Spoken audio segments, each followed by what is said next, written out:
There have been many TV shows over the years focusing on paranormal investigators, exploring a wide variety of locations in the hope of capturing evidence to prove the existence of ghosts.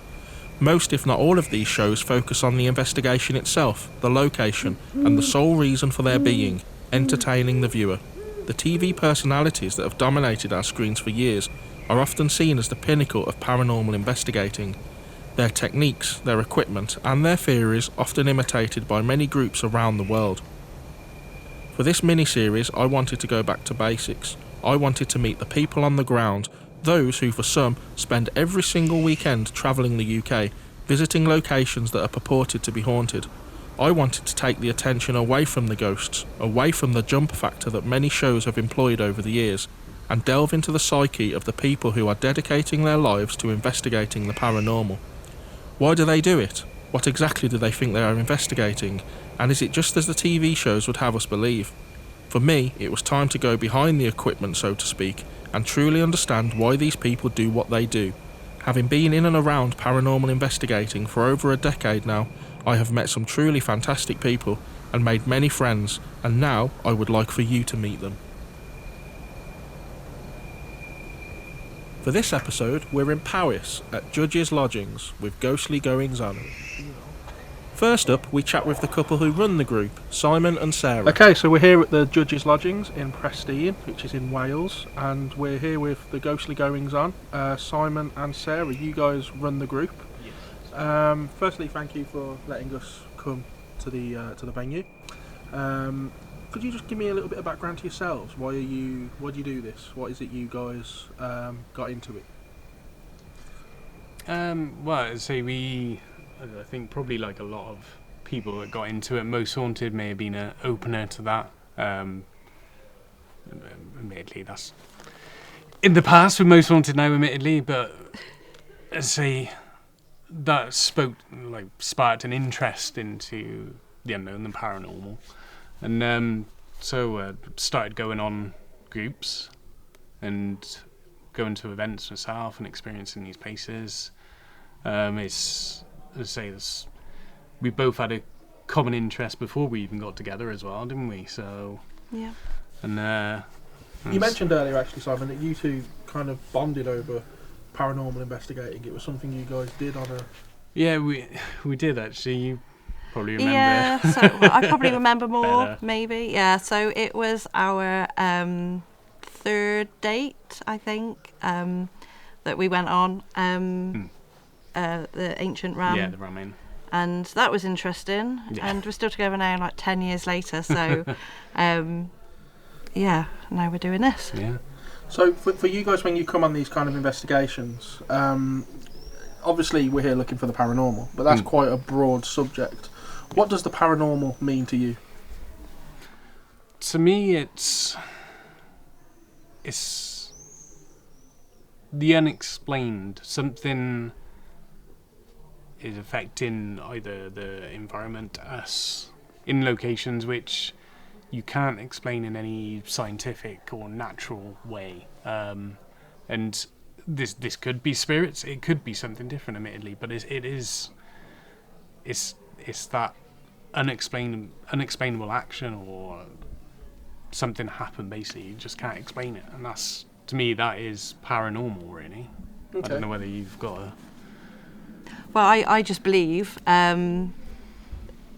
things happened when I was younger in my grandparents' house. It was a really old place, and I remember not being able to sleep very well when younger, because I was convinced that every bang knock was everything. I've had experiences where I've dreamt of previous relations that have since passed, and to me,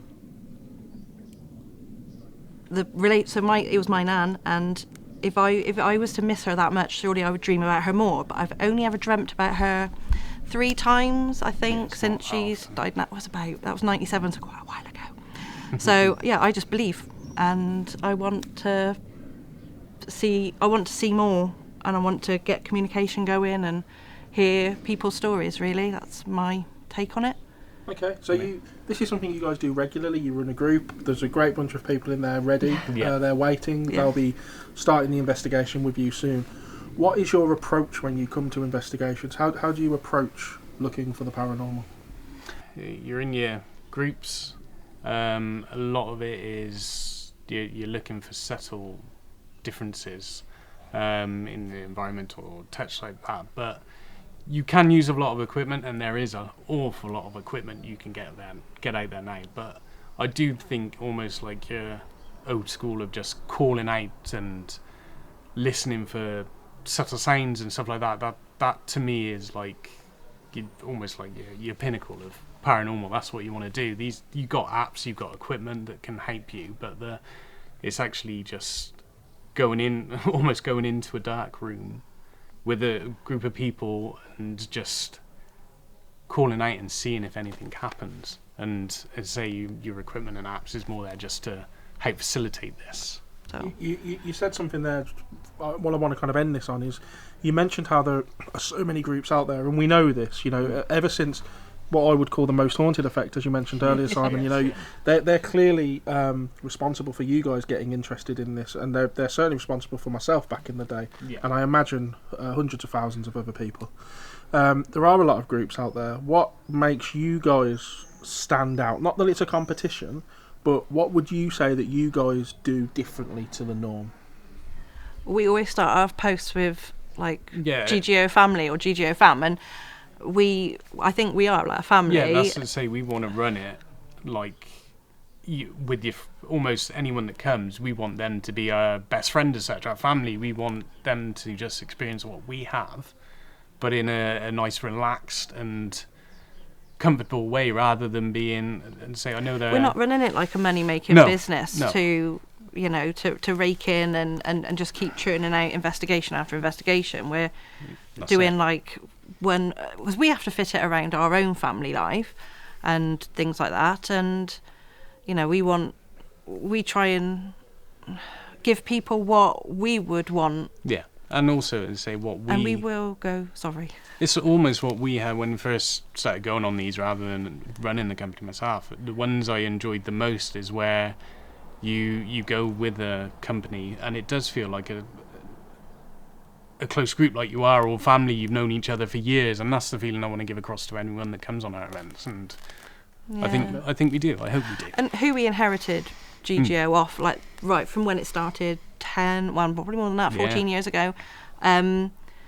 She would do anything to accommodate us. And I mean, I've had mobility issues for a long, long, long time.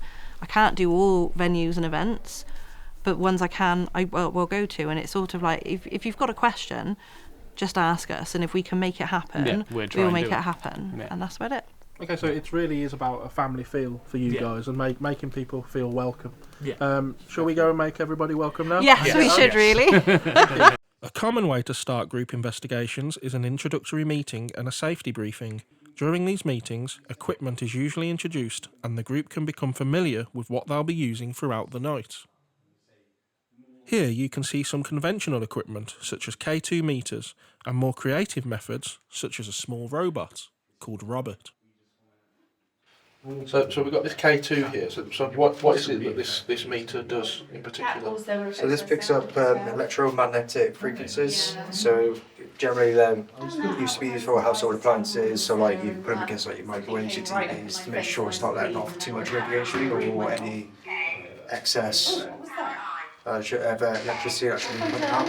Okay. So with the spirits, they can manipulate it as well in the same way because they let off electro waves. So it's just like feeling a bit of nerve rush, but you can feel it as well. And this has been going quite actively over the past 15 minutes or so. It has, yes. It's been it's probably one of the best tools that I've ever used. To be fair, you get a lot. After our discussion on the K2 meter, Dylan joined us for an interview. Dylan, this is a bit of a strange one really, because you are actually part of Ghostly Goings On, but you're not here in that capacity. You've actually decided to come as a guest. Yes, it would be quite nice to actually come and actually take part in the actual investigations, and it's quite nice to be able to see a different side of it instead of basically just helping everyone else to get into the investigations. It's quite nice. So do you find when you're on investigations as a team member that there's quite a lot of responsibility for you looking after guests? Do you find that detracts from you being able to actually enjoy the evening? No, not as such. It's a different aspect of doing the investigation. It's trying to get people a little bit more involved, especially for those that's the first time doing an investigation, or anyone that's a bit of a skeptic. It's quite nice to try and encourage them to take part in it, ask questions, try and see if they can debunk anything if they can. But it is a little bit different from just doing the investigation, but both of them I absolutely enjoy. Ghostly Goings On just giving me such an amazing time to be able to actually come and do it with them, so it's enjoyable on both sides. How long have you been with Ghostly Goings On as a team member? Oh, just about 4 months now. Not long then? Not long, no. I've always done solo investigations myself, so it's nice to actually be part of a team and have those people around me that have a very similar mindset when it comes to paranormal. And how has your interest in the paranormal developed over the years? Where did it start and where do you feel that you are now? Ooh, probably for most people, I think I first started watching paranormal shows very early 2000s, and that would have been with Most Haunted. Developed it over the years. I had a real big residual energy experience in Sudbury whilst I was actually working away, and that made me a solid believer in the paranormal and the afterlife. So with the residual experience that you mentioned there, Dylan, could you just go into a bit more detail about what that is in general and what your experience was? Yeah, sure. So residual energy is something that you would experience of the past life of someone. So they're showing you what happened to them.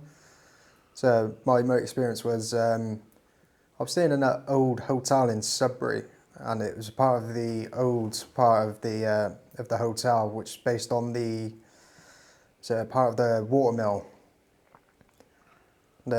As we was working away, it was probably about 1 o'clock in the morning. I thought I heard children running up and down the hallway, and the hallway's got censored lights.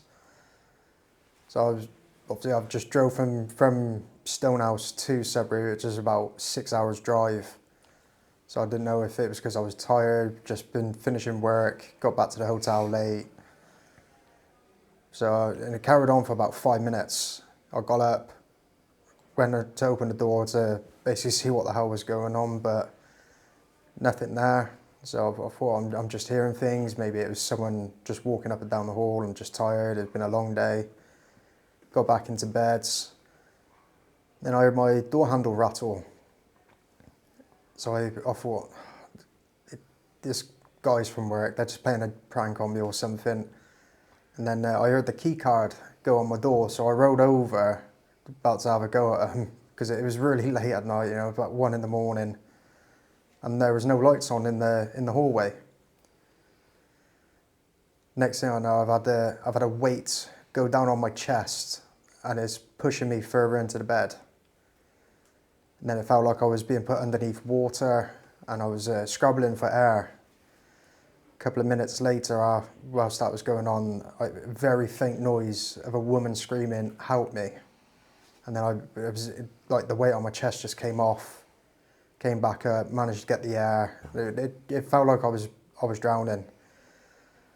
Throughout the entire day, guys from work was asking me if I was okay, because I just was not talking to them, just didn't want to know anything. My boss kept on asking me if I was okay, do I want to talk about it? And it was like, if I tell you, you're not going to believe me. Got back to the hotel. Even before we got back in, my boss dragged me by my shoulder and said, "Look, you need to tell me what's going on, because it's not normal behaviour." So I told him what happened. He kind of played it off a little bit. He was like, it was a late night last night. It could have been anything. We got changed, went back to the hotel, got to the bar, and pretty much everyone from where they was almost taking the mick out of me for it.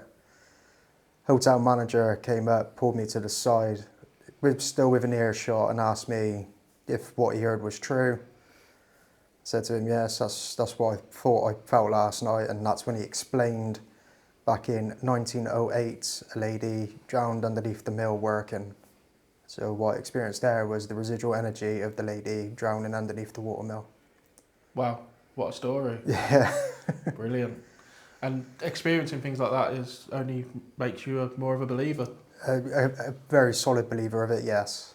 Okay. Well, thank you very much, Dylan. Thank No you. worries, you're welcome.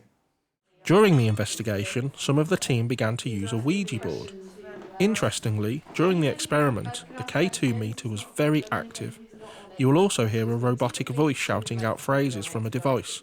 I found it strange that the phrase, "it's about to begin," is thrown out just as the experiment starts. If you could start by moving the glass around in a circle yourselves, build up the energy. So around and around, get some energy on the board. Oh, sorry. It's all right. Sorry. There we go. If you bring it to a stop in the middle. Okay. Right, so spirits, we'd like to speak to you using this board and this glass now. So what we have is we have yes on this side and we have no on this side. So we're going to ask you some questions, use our energy and move to yes or no. Right, so are you a male spirit?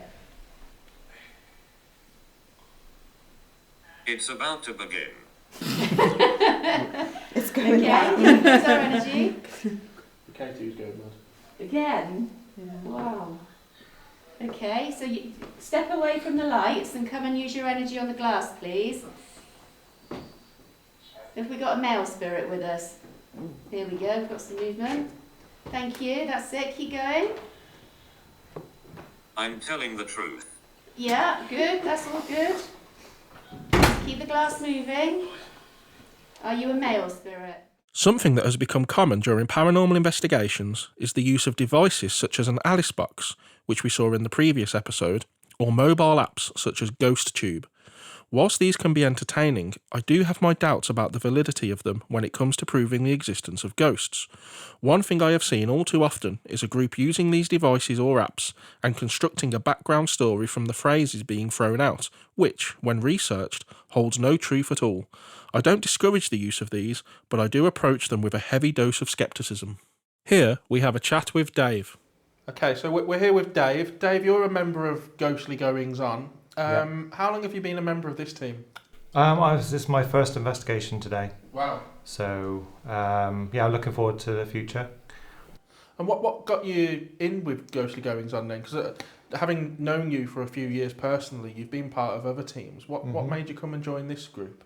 I'd just been on one of their events and it was really good. I really enjoyed what I'd done and how they went about investigating and asked the question if they needed a team. Okay, so for you, when you're looking at teams, it really speaks to you how they conduct their investigations. That means a lot to you. Yes. Yeah. What if this is a good group in your mind? What would you explain as a bad group? Not a bad group, but a group that might not fit you or suit your investigation. I would say it's more to do with the general enthusiasm of the team. This is a major hobby for me and a very strong interest, and I want to be with a team that also have the same kind of feel to it. Okay, so it's like friends, really. Yes. You know, you hang around with people that you have similar interests and similar thought patterns as. Yeah. Okay, so you have a huge interest in the paranormal, as you've said. What would you explain the paranormal as being? Unexplained. In general, when you say paranormal to people, they think ghost straight away or spirit. To me, it's unexplained. It's something we just cannot understand, and I don't know. Maybe one day we may do. Not sure what these things are that happen. Although I'm a paranormal investigator, I'm also slightly skeptical myself.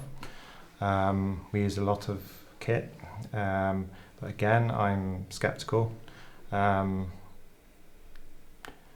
There's always at the back of my mind. Did I see that? Did I witness that? Is that kit going off because because of battery? Is it going off for genuine reasons? It's always at the back of my mind. So is that when you're on an investigation and something happens, as you've just said there, a piece of kit goes off, something makes a noise, is there a thought process in your head, some kind of mental checklist that's going on that you almost rule out before you can arrive at it being paranormal? No, I just jump to the obvious. I always jump to the obvious things first. If that cannot be explained, then we'll go down the route of unexplainable.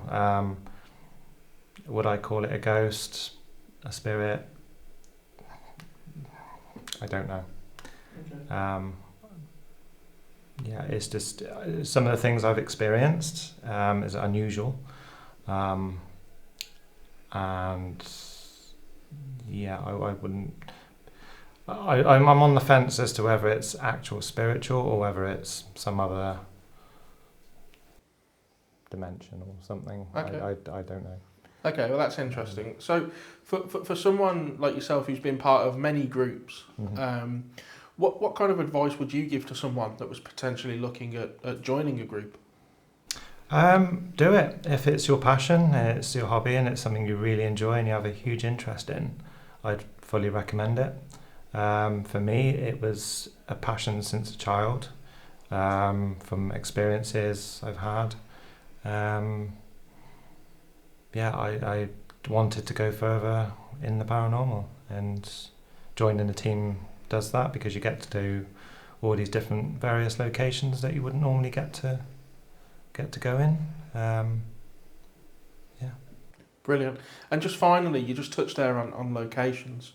I guess one of the perks of doing this is you really do get to see some fantastic places. So, for example, Yes. You're currently being interviewed in a prison cell.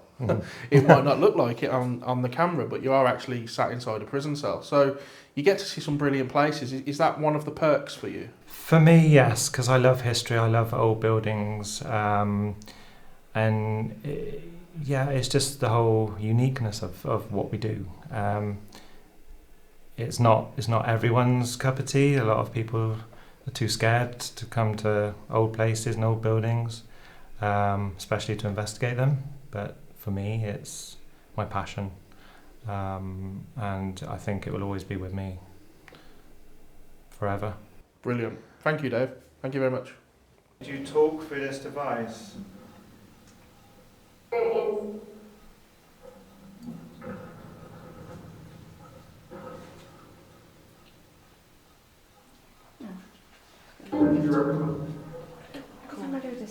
Our final interview of the night was with Jane.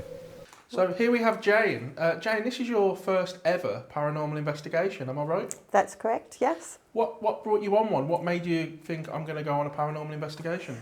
I actually saw the advert on Facebook, and because I live locally, I thought, oh, that would be something different to do. And my son was around, and I said, Dean, do you fancy doing this with me? And he said, yeah, let's go. So It's your son's first time as well? Yes. Okay, and have you ever had an interest in the paranormal before?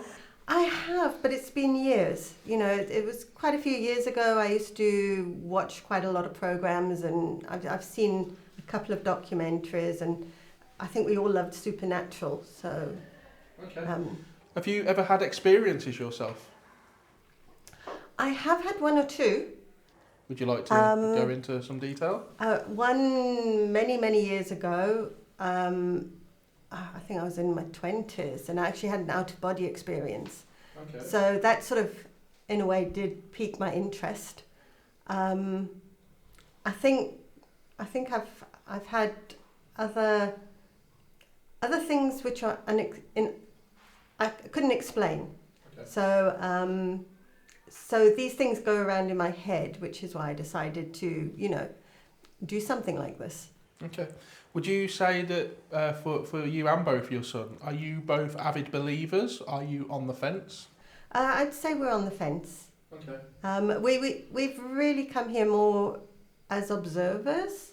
I'm definitely taking the stance of observing more than participating, but I am finding it very interesting and different. Okay, and we're now about, I don't know, maybe a third, just approaching halfway through tonight's investigation. How have you found it so far? So far, I'm quite interesting, quite different. I haven't fully been able to make my mind up over a couple of things, but I have seen one or two things which does pique my interest and make me curious. And I was actually in the one room taking the temperatures, and when we all first went into the room, the temperature on all the surfaces was 20 degrees. And after us being in the room for about 5 minutes, it had dropped down to about 15, which I found quite significant, because that's a 5-degree drop in a very short amount of time, even though I think there were 8 or 9 of us in the room. So you could argue that the temperature should really have gone up Yes. for you guys in the room. Okay, what are you most looking forward to doing for the rest of the investigation now? Is there a piece of equipment that you're looking forward to using, or...? I know my son wanted to... he wants to use one of the... it's not the... I want to say MRI, but it's not MRI. K2 meter? It could be, yes, that one of those. Okay. And I just like playing with the temperature, actually, so I'd like to carry on with that if I could. Okay. There's a lot of negative connotation with paranormal investigating, things such as Ouija boards being evil. Is that something that you think about, or would you not use a Ouija board? Or? I wouldn't. I'm happy to observe, but not really participate in something like that. It's not something I would feel comfortable with. Okay. So, okay. And is that because of past experience? Is it because of things you've seen in films or TV? No, I think it's more of a belief. If I am actually talking to somebody, maybe I shouldn't be. It's not. There's some things I don't think we're supposed to know, and that is something I wouldn't like to participate in. Okay. But as I say, I'm more of an observer, so I'd like to see if there was more things that I could see than participate in. Okay. And finally, given this is we're now partway through your first ever investigation, can you see yourself ever coming on another one again in the future? I think I could. I could, yeah. Brilliant. We'll crack on with your first one anyway. Thank you very much. Thank Cheers. you. As we were making our way back to begin packing up our equipment, we decided to have a go on one of the Ouija boards that had been left in one of the rooms. What followed was one of the best experiences I have ever captured on film. The knock on the door completely shook us, especially as there was no one else in the room or within the vicinity at the time, and to this day we have been unable to find an explanation for this. If you listen closely, you can also hear various EVPs throughout the footage, disembodied voices that we certainly didn't hear at the time.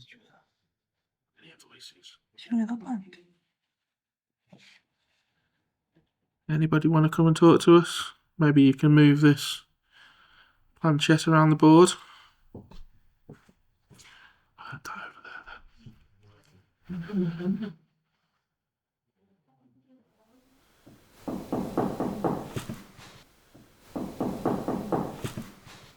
Hello?